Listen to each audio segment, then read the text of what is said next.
Howdy folks, Wes here. Just wanted to respond to Joseph's fourth thread. It's kind of crazy, it's been almost a month since he posted the thread, but in between then and now we've had Christmas and New Year's, and I've just been busy, haven't had a chance to film or edit or do anything. So I'm just now getting to this, it's back to work today. It's January 3rd, and so just now getting to this thread, but I love the questions, and I thought I still wanted to respond to this even though it's pretty late. So let's go ahead and get into the questions. Alright, the first question: what genre or artists were you brought up on? It's pretty much narrowed down to sort of two artists, two genres, sort of. First of all, we have the Beatles. I mean, I was raised on the Beatles.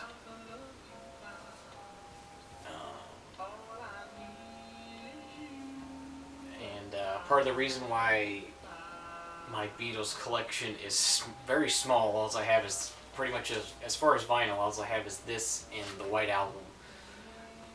And that's it for Beatles vinyl. And the main reason is my mom has all of them, and I hope to inherit those someday. Either with that, or there's also talk of reissues coming out in the next year or two, which that would be fine, but I'm not going to actually go through the trouble of seeking out originals and paying the extreme prices that the originals bring. So kind of waiting on that, but I was brought up on the Beatles, so that's kind of, rock pop stuff, 60s, late 60s, early 70s rock pop type stuff. And then for my interest in folk music, it comes from being brought up on Gordon Lightfoot. Folk singer, more of a songwriter, known more as a songwriter, wrote a lot of Peter, Paul and Mary songs and some other people. But he did record himself. His biggest hit was the record of Edmund Fitzgerald. This is his first album, which I prefer his earlier work more than his later work. And so this is where I get my interest from folk music from. It's kind of funny, when I was young, I really didn't like Gordon Lightfoot at all. But as I got older, grew to like him more, and grew into liking a lot of folk music and exploring folk music. And I'm still going through and exploring it, and I love folk music a lot. So those are sort of the two genres and artists I was raised on. Okay, question number 2. Are you getting any records for Christmas? Well, since this is this is post-Christmas that I'm filming this, no, I did not get any records for Christmas. I did give a record. I gave my boyfriend a Star Trek soundtrack from the 1979 original movie on vinyl. I just happened to find when I was rummaging through some boxes one day, so went ahead and gave him that. So I gave a piece of vinyl, but I didn't get any. I did however, get a new cartridge. It's a Shure M97XE. I wanted sort of an everyday good cartridge, and through all the research I've done, this cartridge comes very highly rated. It sells for about $55 on Amazon, and it's just a really well-known cartridge. Came highly recommended, and I'm very pleased with how it sounds. It sounds very good. It's a good sounding cartridge, good everyday cartridge, workhorse cartridge that be easier to find some replacement styluses for, and save some of the wear and tear on my more expensive Stanton cartridge that I have. So got this. I've been using it a lot. I love it. Sounds great. So if you're looking for a good affordable cartridge, a Shure M97XE, go on Amazon.com. It's $55, free shipping. Also got the book Record Store Days. This is done by the same people that put on the Record Store Days promotions, obviously. It's the title is From Vinyl to Digital and Back Again. It's sort of documenting the history of record stores, back from the early beginnings when it was, 78s, and sort of documenting all the way up until nowadays. And I saw this when I was in a Books A Million one day, and thought it was a really interesting looking book. There's a lot of photographs, and it's really neatly laid out. I liked it, so I've been reading some of that. I'm a little ways into it. It's a good book so far. And the last thing record related I got for Christmas was the new 7th edition Gold Mine. This is actually the first full-size gold mine I have. I had a smaller one that's, I don't know, just called Records and Prices, but it doesn't list very much. This one has, pretty much everything you would want in it. So just got that. It's a little bit easier than looking things up online sometimes, and it's a little more visual just to be able to see the listings and everything. So that's pretty much dealing with the Christmas stuff. Question number 3, current most desired record. I would have to say it's Jimi Hendrix West Coast Seattle Boy. That box set just looked great. Really reasonably priced, and I'm looking forward to getting that. I'm going to be probably ordering that with part of my tax return.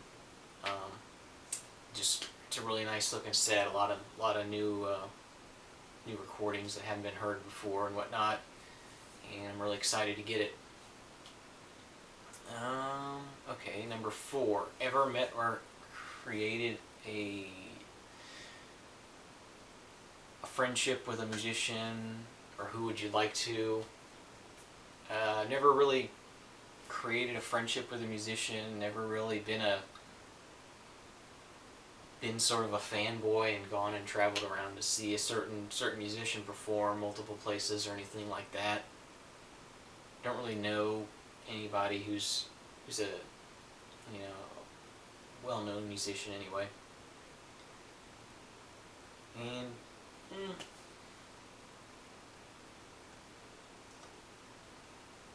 I don't even know if I can't think of nobody in particular comes to mind that I want to have a friendship with. Maybe like to meet some of them and have a beer, but as far as having a friendship, I don't know. It'd be kind of weird. Okay, question number 5. Record that you use to show vinyl sounds better than MP3. That's something I choose is based on the person. It's based on what's an album that they listen to regularly, that when they hear it on vinyl they're going to go, wow, I never heard it in this way before. So it varies depending on who it is. It's going to be something that they listen to a lot and they know very well, and when they hear it on vinyl they're going to hear things that they didn't hear before. And so that's how I sort of answer that question. Is it varies from person to person. It's based on what music they know is going to be, what they're going to hear, how they're going to hear the differences. Something is from a type of music they know already. Number 6, another record collecting story. I kind of weaseled out of this one last time, and I thought about it, and the best thing I came up with is that back when I was a teenager, on Sundays, my parents would make me go to church, and after church there was youth group, and I did enjoy going to youth group and did not enjoy going to church, and my parents aren't particularly religious, so they would drop me off, and I would actually play hooky from church. There was a record store about a block away from the church, so I would go to the record store for that hour and just hang out there, and when it was time to go to youth group I would walk back and go to youth group. But yeah, I played hooky from church to go to the record store, so I thought that was a pretty good story to tell. Most exciting record found.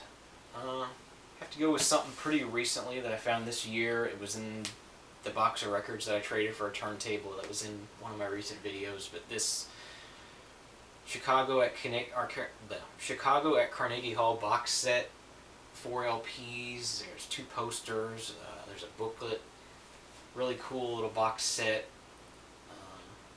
Dropped at one point on the corner, so it's kind of in rough shape, but the LPs are in really good shape, and I was really excited to find this because I didn't even know that this existed.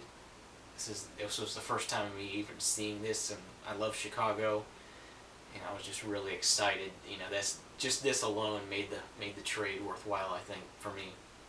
Even though this isn't really valuable, just because I didn't know about it, and it was in there. So that was really cool to find this, and I was really excited and really happy to find it.